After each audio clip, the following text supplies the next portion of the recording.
The functions of internal quality assurance in learning and development. The objectives for this session are to 1. Be able to broadly define what is meant by quality assurance and internal quality assurance within training. Identify the different functions of internal quality assurance. Broadly understand each of these key functions, and to be able to go away and research the topic further. So let's have a look at the key functions of internal quality assurance. However, before we start, a quick point about the names and acronyms used in these films. Internal quality assurance is mostly shortened to IQA. So we talk of an IQA system.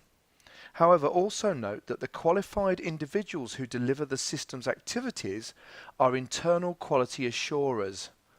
This also gets shortened to IQA. Quality assurance personnel who work for awarding organisations are external quality assurers and therefore are referred to as EQAs. IV, or internal verifier, and EV, external verifier, are still used and are often used interchangeably with IQA and EQA. However, IQA and EQA was introduced to represent the broader role played by these people that covers all aspects of the quality assurance system and not just the verification of assessment decisions. So let's have a look at some definitions of internal quality assurance. So this definition says that internal quality assurance is a plan, process, system and strategy that ensures the integrity and quality of assessment for all programs and at all stages of all programs. This definition provides a clue to both the key main components of IQA and also what it does. IQA therefore is planned, it's process driven, it forms part of a system and wider strategy and is there to protect and ensure the quality of assessment. Let's develop this by looking at a definition of quality assurance. Quality assurance, often used interchangeably with quality control, or QC, is a wider concept that covers all policies and systematic activities implemented within a quality system. So this confirms what we have just said, in that it provides a definition in that as a system which is broad in its scope. Let's move this on. Quality assurance frameworks include determination of adequate technical requirements of inputs and outputs.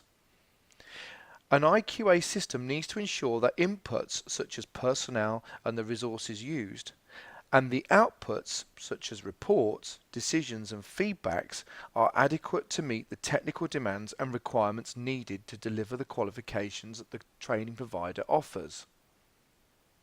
Let's move this on a little bit further. It continues.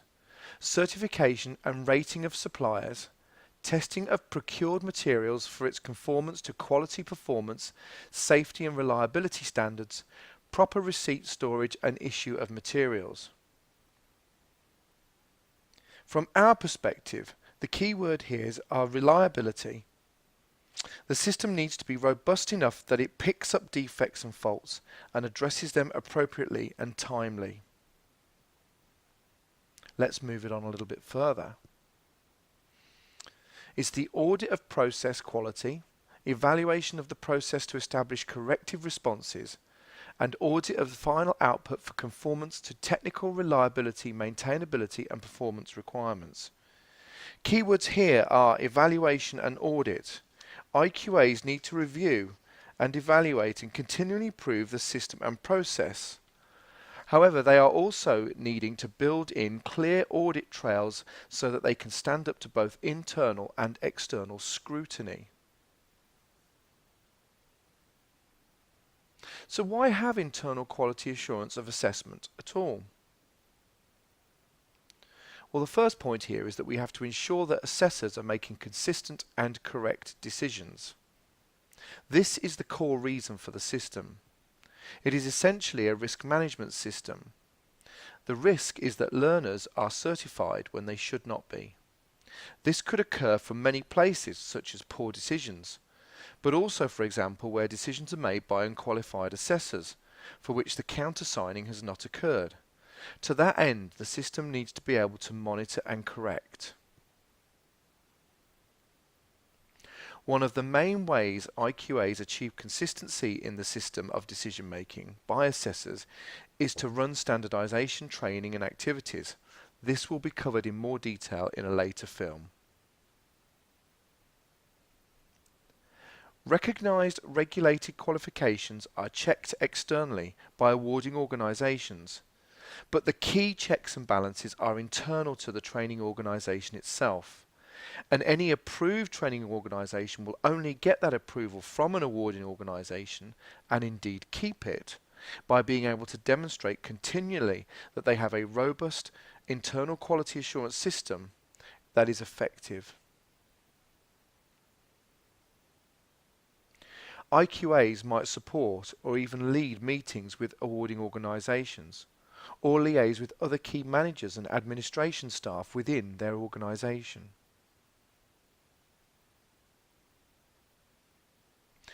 The system needs to be transparent, fairly easy to follow and to understand. It needs to be written down, communicated, documented, saved, and ultimately used. We have already really made this point. The IQA system and the processes that support it must work in catching incorrect assessment decisions or practice and providing the appropriate remedy. Whilst the system is primarily about compliance and monitoring, where the system does detect shortfalls that require the development of assessors, it should do so. Whether formal, informal, one-to-one or group, assessors will want and must receive feedback about their practice and be encouraged and trained to improve. Handling complaints and appeals is another responsibility of the IQA. This will be covered in more detail in a later film. IQAs need to lead and lead by example. If you want your assessors to operate best practice, then you should do so too. Are you asking assessors to do things that you don't do?